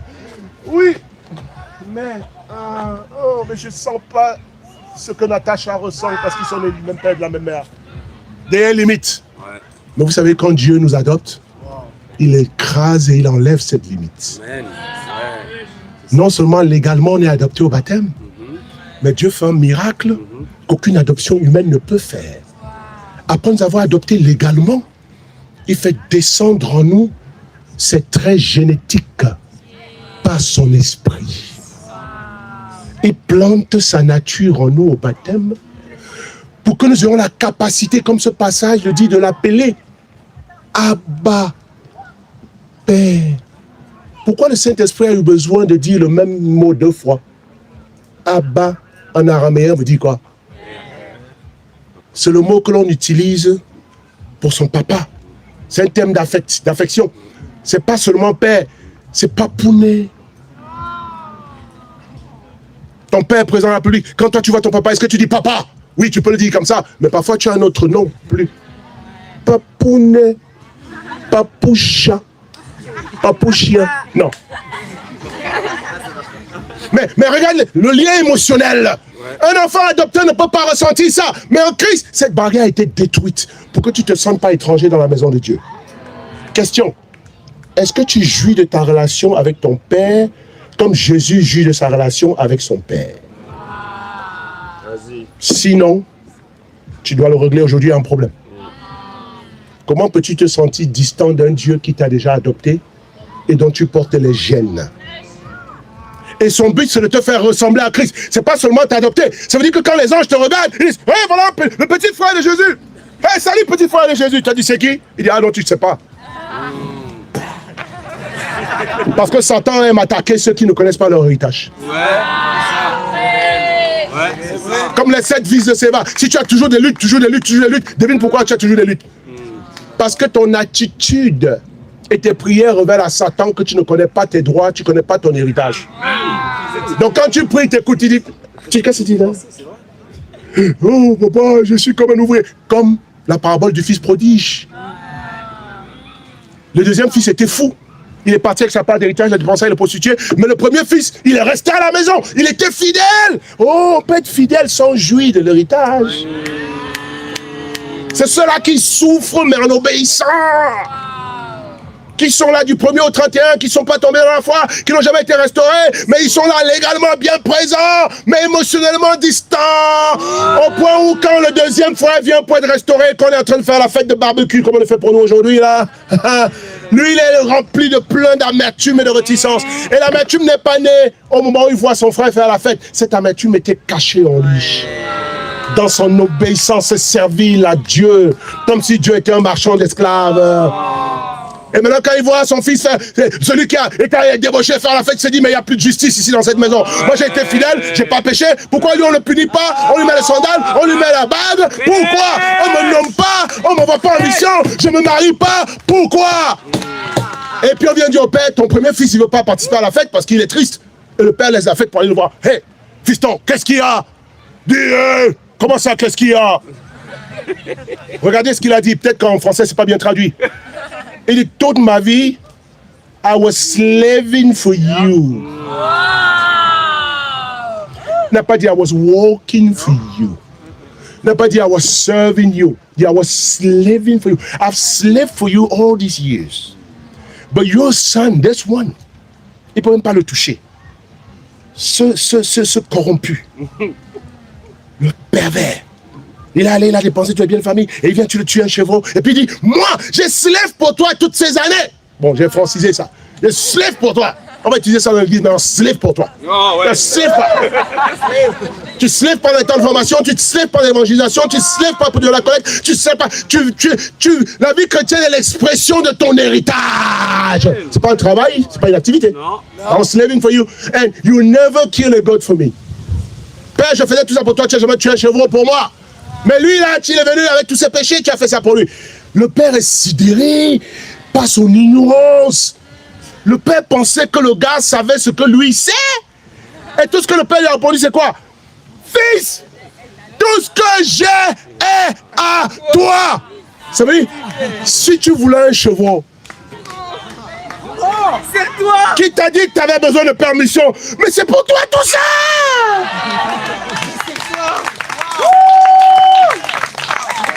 Frère, c'est une révélation ce matin. Si tu es co-héritier avec Jésus, question, qu'est-ce que Jésus possède?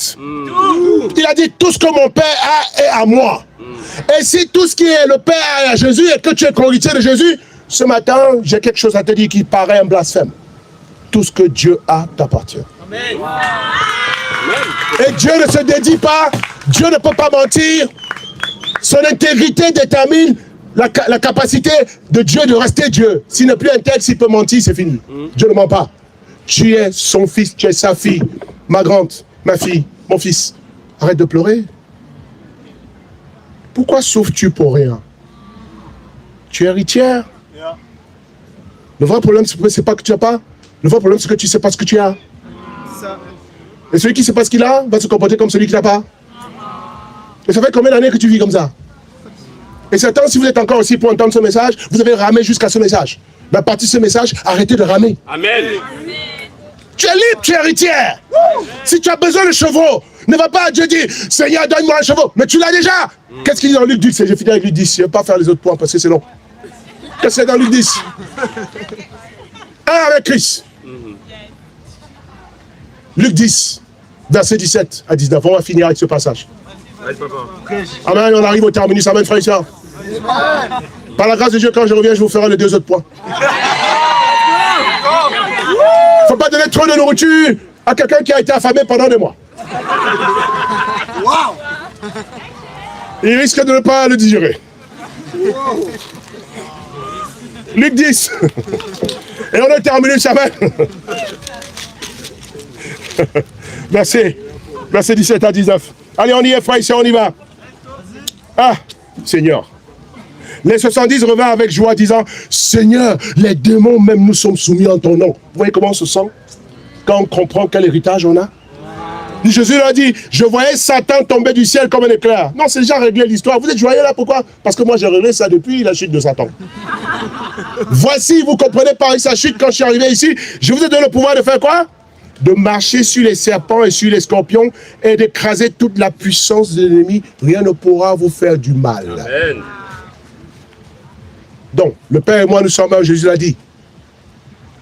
Et dans Jean 17, il dit, Père, je prie qu'eux, ils soient avec moi, un avec moi, comme toi et moi, on est un.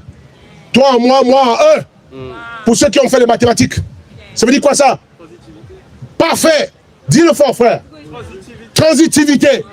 Je suis venu et il n'y avait que moi qui avais le Père en moi. C'est moi seul sur la terre, de Galilée, de Judée, de Tyr et Sidon, au Liban, en Syrie, qui pouvaient me balader en disant dans le monde entier, le Père et moi, nous sommes un. Mais avec mon sacrifice, quand je vais à la croix, je suis comme un grain de maïs. Je vais mourir et bientôt il y aura des millions de maïs comme moi. Et qui pourront aussi se promener en disant, le Père et moi, nous sommes un en Christ. Unité parfaite. Yeah. Et puis, il dit dans Jean 17, verset 26, Père, je prie que tu les aimes comme tu m'as aimé. Et Dieu ne fait pas de favoritisme. Dieu n'est pas Jacob. Il ne donne pas un manteau à Joseph et des ânes pour aller faire de l'eau aux autres. Dieu ne fait pas de favoritisme. Il t'aime comme il aime Jésus. Ouais. Comment il aime Jésus? C'est comme ça qu'il t'aime. Émotionnellement, ressens-tu cette affection? C'est le moment d'aller maintenant, de faire table rase du passé. Amen. Il est l'heure de commencer une page nouvelle dans ta relation avec Dieu. Dans ta manière de voir ta vie chrétienne. Tu es un avec lui, tu as la même nature que lui, tu as la même identité que lui, tu as le même héritage que lui. Quand tu vas prier, dis Seigneur, voici le besoin, merci pour la réponse. Amen. C'est ça. Bien sûr, voici le besoin, merci pour la réponse. Parce que je dois démontrer au Père que je connais mon héritage. Et je vous dis, de façon pratique, ça marche. Ça fait depuis 2003 à 2005, je pratique ça, je vous dis, ça marche. Il n'y a pas d'argent dans l'économie du monde, il y a l'argent dans l'économie du royaume. Car là où il y a la vision, il y aura la provision. Et j'ai déjà un héritage, j'ai le titre de fils, je suis héritier. C'est à moi d'utiliser ma carte bancaire céleste quand je prie. Quand je suis attaqué par Satan, par la tentation. Tu ne vas pas comme, oh, cette tentation va me renverser. Non, la tentation ne peut pas me renverser parce que celui qui est en moi est plus fort que celui qui est dans le monde. Et chaque fois, nourris ton esprit des passages bibliques qui te révèlent ton héritage. Et arrête d'expliquer tes problèmes dans la prière. Parce que tout ce que tu expliques tout le temps renforce l'idée que tu expliques. Et tel un homme pense, tel il. Donc tu es un héritier, mais si tu parles comme un esclave, tu es comme un oiseau qui ne vole pas parce qu'il a passé tout son temps avec les poulets. Un aigle qui a grandi avec les poulets ne va pas voler. Si quelqu'un ne lui révèle pas sa nature, il va finir par se confondre à son environnement. Et puis, les mauvaises amitiés corrompent les bonnes mœurs. Donc, tu parles comme ton environnement, tu parles comme un poulet, tu marches comme les poulets tout le temps, poulet, et tu picoles comme le poulet, alors que toi, tu peux aller attraper les renards dans les cocotiers. Tu es un aigle. Ce matin, le Saint-Esprit vient de te révéler qui tu es devenu en Christ. L'héritage qui t'appartient.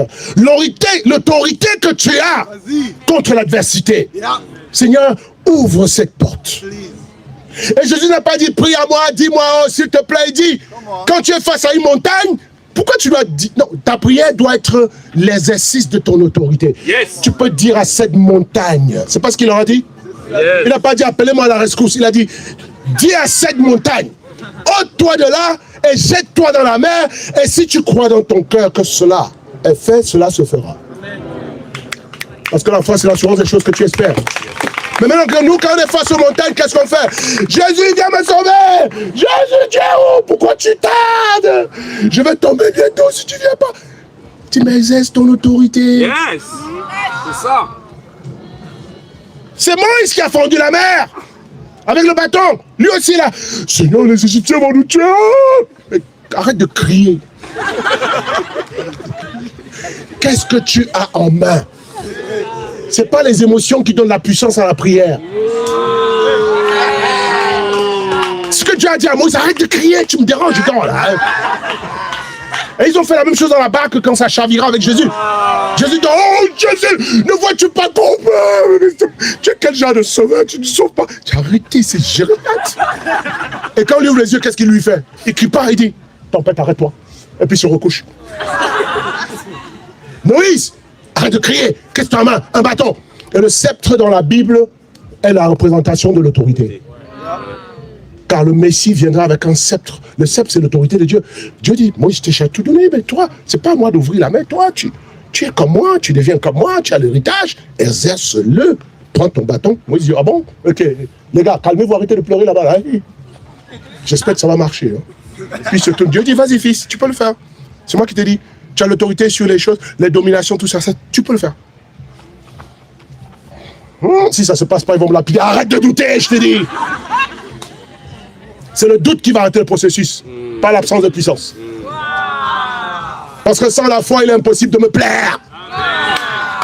Donc ne fais pas l'acte sans la foi. N'évangélise pas sans la foi. Ne donne pas ta collecte spéciale sans la foi. Ne forme pas sans la foi. Ne confesse pas sans la foi. Ne va pas en mission sans la foi. Et puis enfin, ne va pas en dette sans la foi. Lève ton bâton. Et puis la mère fait. Moïse fait. Oh, ça marche. Wow! Non, on ne fait pas 2 fois. C'est ouvert, vas-y. Et je vous dis, en 36 ans de foi, j'ai déplacé les montagnes par la foi. Ouais. Quand on est arrivé à Abidjan, il y a 5 ans, le plan c'était de commencer à partir d'Abidjan, d'évangéliser l'Afrique francophone. Il n'y avait pas d'équipe missionnaire. Je suis parti avec ma femme. Contrairement à ceux qui partent avec des équipes missionnaires, je n'ai jamais eu le privilège de partir avec des équipes missionnaires. Et ce n'est pas parce que Dieu te fait de la discrimination. Parfois, j'ai pensé que les dirigeants ne m'aimaient pas. Pourquoi ils peuvent m'envoyer sur des terrains difficiles comme ça sans aide, alors que pour aller à Denver, à Colorado, à Michigan, on envoie 14 personnes. Pourquoi pas moi? Mais tu n'as pas compris, fils. Les soldats, les batailles les plus compliquées, on les donne aux soldats les mieux formés. C'est ça. Tu n'as pas besoin d'équipe missionnaire, tu as besoin de ton bâton. Et c'est comme ça qu'on est arrivé à Abidjan. On a restauré le groupe des restants, des revenants, les revenus, les captifs, comme vous les appelez, je ne sais pas comment vous les appelez ici. Et puis en 5 ans, avec ce petit groupe sans équipe missionnaire, aux gens qui ne connaissent pas vraiment le royaume. Et Patricia et moi, on devait leur dire à quoi ressemble le royaume, comment on parle dans le royaume, comment on chante dans le royaume, comment on danse dans le royaume, comment on va en dette dans le royaume, comment on confesse dans le royaume. Tout était à apprendre. On a fait tout ça. Mais en 5 ans, on a implanté Bujumbura, Lomé, Cotonou, Casablanca, Antananarivo, Bouaké, Yamoussoukro et Institut de Brazzaville, Lubumbashi. Ça, c'est pas l'effort humain. C'est la puissance de notre héritage. Mère, ouvre-toi. Et de 1000 disciples en Afrique francophone dans 6 églises, dans 2 pays. On a maintenant plus de 2700 disciples en Afrique francophone, dans 16 églises, dans 9 pays. Et ça ne fait que commencer. Et ta vie va aller de gloire en gloire. Aujourd'hui, tu es libre. Va jouir de ta liberté. Et frère et sœur, écoute-moi bien. Pendant que tu jouis de la liberté, tu vas porter beaucoup de fruits. Parce que le travail est une expression de ton identité. Ce n'est pas une corvée. C'est l'expression de mon identité qui fait que je prie tous les matins. Je n'ai pas besoin que quelqu'un me le rappelle. Qu'est-ce qu'un oiseau fait tous les matins? Il vole. Qui l'a formé à voler? Un oiseau n'a pas besoin d'aller à l'école de vol. Un poisson n'a pas besoin d'aller à l'école de natation. Moi, j'ai appris à nager pour la première fois, j'avais 35 ans. Mais même ça, je ne peux pas rester dans l'eau longtemps. Parce que ce n'est pas mon milieu naturel. J'excelle sur terre avec mes 2 pieds, je peux courir, aucun poisson ne peut me battre ici. Ils peuvent se moquer de moi quand je rentre là-bas, j'arrive pas à nager, mais ils n'ont qu'à sortir pour venir ici, on va voir s'ils vont tenir. Ce sera contre nature pour un poisson d'essayer de vivre ici dans cette atmosphère, comme c'est contre nature pour moi d'aller dans l'eau et d'espérer que je vais vivre là-bas et bâtir ma vie. Et de la même manière que Dieu a fait le poisson pour voler, l'oiseau pour, le poisson pour nager, le poisson pour voler, le cochon pour se rouler dans la boue. Il a fait le disciple pour conquérir. C'est génétique. Ça fait partie de ton ADN. Yes. Le seul point, c'est que tu ne sais pas comment t'y prendre parce que tu n'as pas encore réalisé qui tu es. Donc, à partir d'aujourd'hui, la vie chrétienne est facile. Ouais. Aller en mission, évangéliser, porter du fruit. On ne lutte pas pour porter du fruit. Si tu demeures uni à moi, comme cette branche est unie là, dites-moi l'effort que cette branche fait pour porter des feuilles.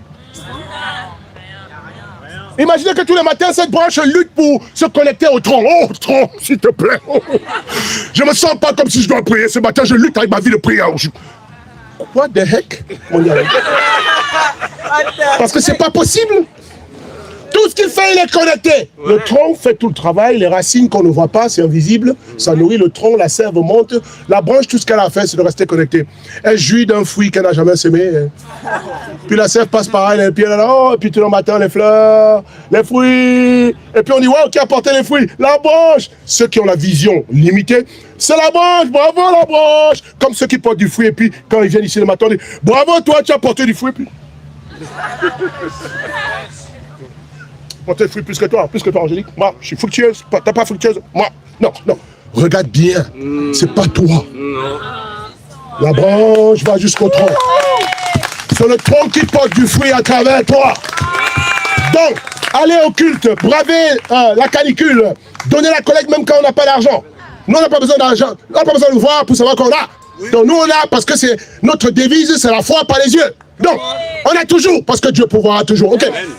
Aimez les sœurs, restez purs, confessez ses péchés, se repentir, rebondir de plus belle. C'est l'expression naturelle d'une foi bien comprise. Parce qu'un oiseau vole, et frères et sœurs, il est l'heure de voler pour gagner la France et l'Europe. Et qu'à Dieu soit rendu toute la gloire ce matin. Amen.